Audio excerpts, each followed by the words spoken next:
চীনের উত্তর পশ্চিমাঞ্চলীয় চিংহাই প্রদেশে রয়েছে এক বিস্ময়কর প্রাকৃতিক সৌন্দর্যের স্থান, যার নাম চাকা সল্ট লেক।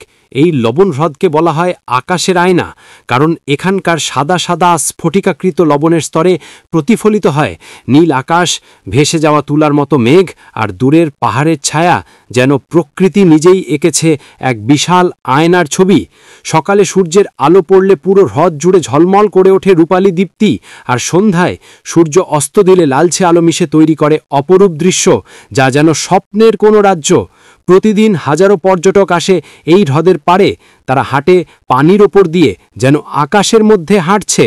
ছবি তোলে প্রতিফলিত নিজের ছায়ার সঙ্গে প্রকৃতির মিলনে। এই জায়গা এখন বিশ্বের অন্যতম জনপ্রিয় পর্যটন কেন্দ্র। শুধু সৌন্দর্য নয়, এই লবণ হ্রদ চীনের গুরুত্বপূর্ণ প্রাকৃতিক সম্পদও। এখানে শতাব্দীর পর শতাব্দী ধরে চলছে লবণ উত্তোলনের কাজ, কিন্তু তবুও প্রকৃতি তার সৌন্দর্য ধরে রেখেছে অবিকল। তাই চাকা সল্ট লেক শুধু এক হ্রদ নয়, এটি প্রকৃতির এক অনন্য সৃষ্টি, যেখানে আকাশ মিশে গেছে মাটির সঙ্গে, আর মানুষ হারিয়ে যায় সৌন্দর্যের অন্তহীন আয়নায়।